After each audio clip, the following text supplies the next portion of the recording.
When a rookie joins the sport, it usually turns out the same way.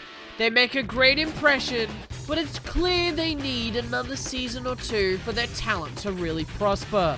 Of course, there are exceptions to this rule, and one of those exceptions came from Weston Anderson, who, in my opinion, had one of the best rookie seasons since the likes of Damon Bradshaw, whose story is a video for another day. In just 6 months, Weston Anderson has shown the many fans that with time, he can be a future world champion. So with that being said, join us now as we take a look at Weston Anderson's phenomenal rookie season. Weston's motorsports career began at the age of 11, driving Bog Hog, which was his mega truck. He would become very well known in the mega truck scene, known for his incredible speeds and ragged edge driving style, almost exactly how Dennis and Ryan would drive their trucks. He would appear on the TV show Dirty Modern Truckers, helping the team of the Diesel Brothers and Dennis Anderson defeat the Dirty Seven on their home ground.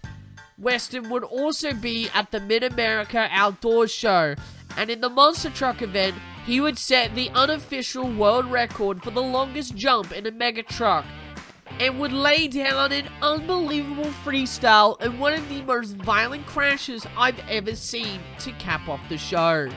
But it was clear that monster trucks were in his blood, and one day he would get to drive one like his father, his older brothers, and sister. At the end of 2021, the final driver for Arena Championship Series East for 2022 season would be revealed. That driver was Weston Anderson.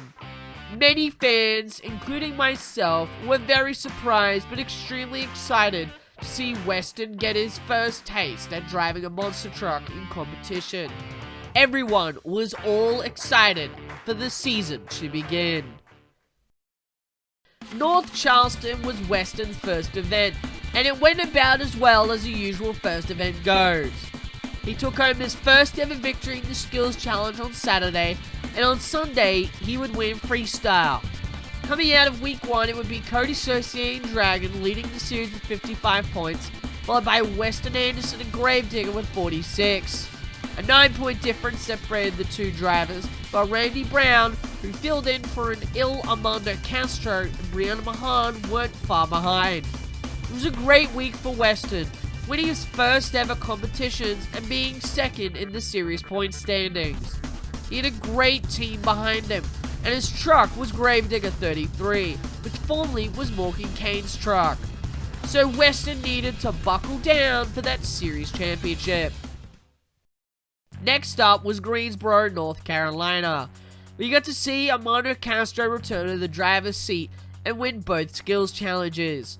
Weston, however, would start to be more comfortable and would win more competitions. After all, North Carolina is Gravedigger country. He would win Saturday night's time racing competition, both shows donut competitions, Saturday night's freestyle and overall event championship. Looking at points for the end of the weekend, Cody Saucier and Dragon still led this series with 108 points, but Weston was still 9 points behind with 99. Armando Castro, who had returned, was now on Weston's tail with 91 points. If Weston wanted to remain in second place, he would need to start winning even more competitions. Coming into Hampton, Virginia, the battle for the championship series win was heating up by the minute. This week was the first of many that featured other drivers from different tours on Arena Series East, with John Zimmer Jr. and Zach Garner rostered for week 3. Speaking of which, both would win racing and knock out the real heavy hitters on the tour. But Weston would in fact win the donut competition on Saturday evening and Sunday afternoon, as well as freestyle on Saturday and Sunday evening. He would also take home the overall event championship on Saturday evening, and he would destroy Gravedigger 33 during his freestyle run, which meant that he would receive a brand new ride for the following week. In terms of points, Weston would slip down from 2nd to 3rd. Cody Saucier and Dragon would continue to lead the series, now followed by Armando Castro and Weston Anderson in 3rd. Weeks 4 and 5 rolled around and we headed to Washington, D.C. and Providence, Rhode Island. Weston Anderson had been given Gravedigger 37 for the rest of the season. In Washington, he would win the donut competition at shows 1 and 2, the freestyle competition at show 1, and the overall event championship at shows 1 and 2. Then, in Providence, he would go on to win the skills challenge at show 2, the donut competitions at shows 1, 2, and 4, and the overall event championship for show 2. Once again, the championship chase started to heat up. Weston Anderson would still be 3rd, but now only 2 points behind Armando Castro. And Cody Saucier once again leads the series. Allentown was the beginning of a big turning point for the championship series. He was as confident as ever, and it showed in his results. He would win the skills challenge at shows 1, 3, and 4, the donut competitions at shows 1 to 4, the freestyle competition at shows 1, 3, 4, and 5, and the overall event championship at shows 1, 3, and 4. This would also be where he would pull off his kickflip maneuver during freestyle that set the industry on fire when he pulled it off. But Weston had finally done it. With this weekend's performance across all competitions, he had secured enough points to overtake Cody Saucier and Armando Castro and springboard into the top of the leaderboard. Weston would have to be on his A game if he wanted to secure the series championship in the coming weeks.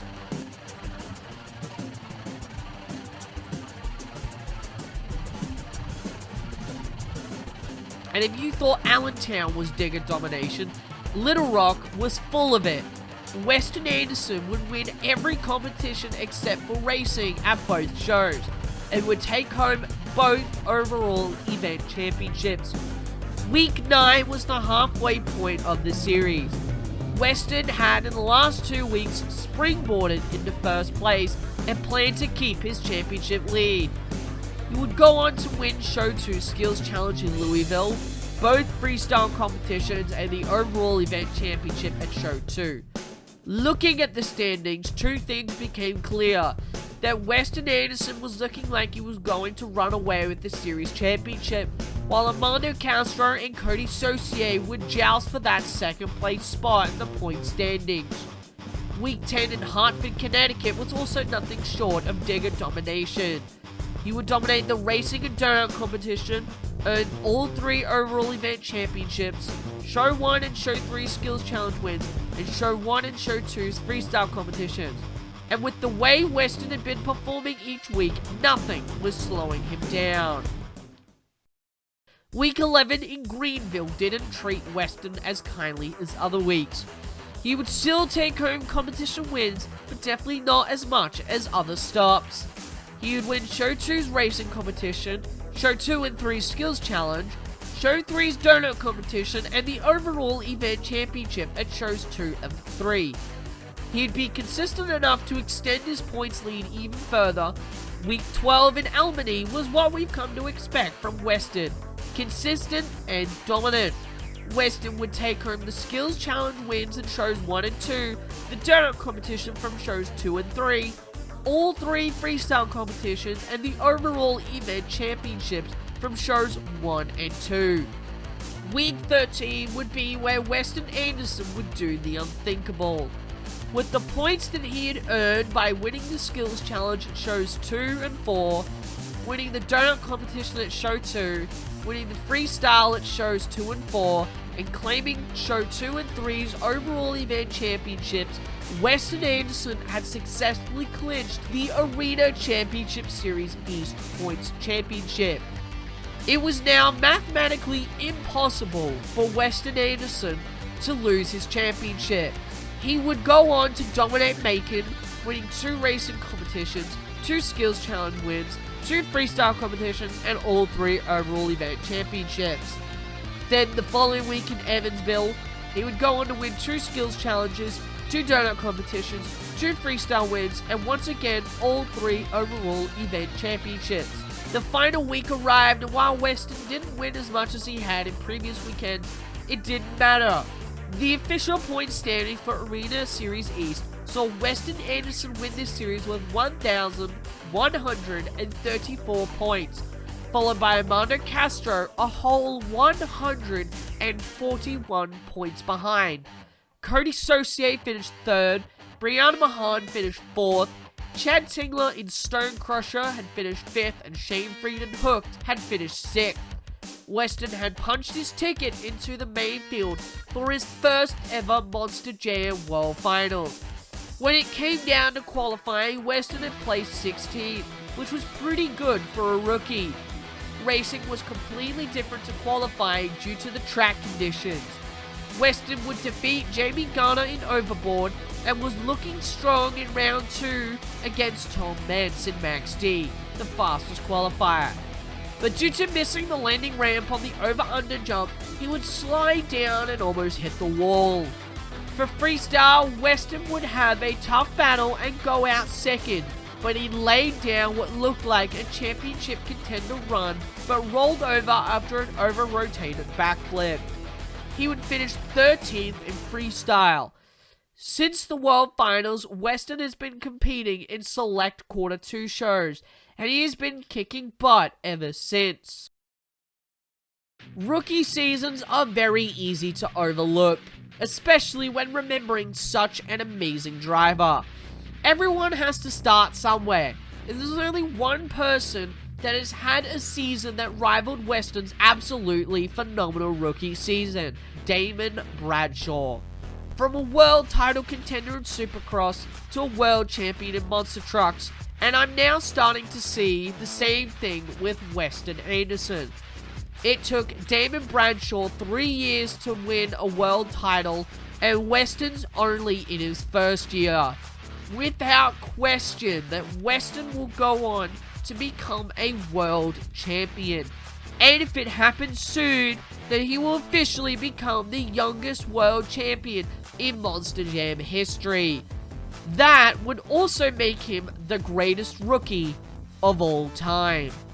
Thank you everyone so much for watching, and I'll see you all soon with some more Monster Truck content.